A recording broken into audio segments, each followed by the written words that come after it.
Welcome to MHA Digital Communities. My name is Jo Bell and we're at Macclesfield Silk Museum and the Paradise Mill next door.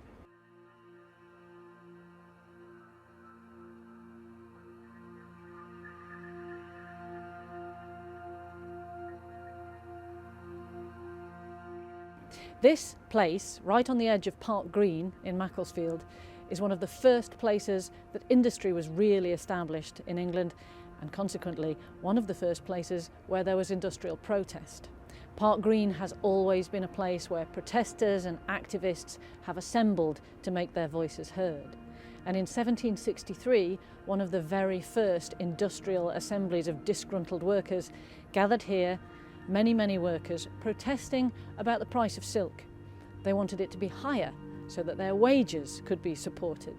And they wanted to support their colleagues, the silk workers of Spitalfields in London, the other great silk manufacturing area. They won that protest, and for the next 50 years or so, silk manufacture in Macclesfield really thrived. In the first decades of the 19th century, it became a less thriving place, especially for the workers in the silk industry. Wages went right down, food prices went right up. During that deep depression, which began really to get underway in 1826, wages for the silk workers halved. A typical man in the silk industry at that time would be making 11 shillings a week usually, and that's a 62-hour week. 20,000 people were employed in the silk industry at that time, and many of them, of course, were children. And we have some reports on factory conditions which were made a few years later. So in 1841, a parliamentary commission reported on children in the silk industry. And that commission reported this: a boy in one of the silk mills takes first a rod containing 4 bobbins of silk, and having fastened the ends, runs to the cross at the extreme end of the room, round which he passes the threads and returns to the gate.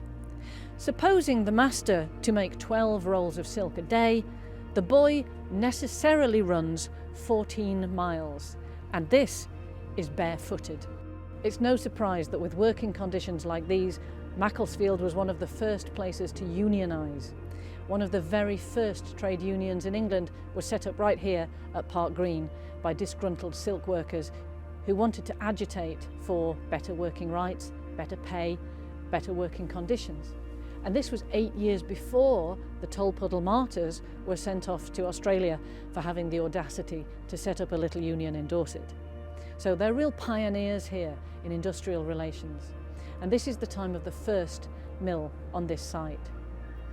The second mill built here, the new mill, was built in 1862. And by this time the political climate is changing. Most men have got the vote, no women have got the vote, nor will they have the vote for another 40 or 50 years. But Macclesfield becomes a centre for suffragette activity, for activism in that new cause. In 1877, Lydia Becker, famous suffragette, a lesbian figure of the early suffragette movement, spoke here at the town hall and roused the forces a little. That movement, as we know, carried on, gathering momentum, gathering followers, and must surely have had followers working here in the Paradise Mill, amongst the working class women at the central industry of Macclesfield. The banner that we have here in our collections was made in 1911 for a protest by those same suffragettes.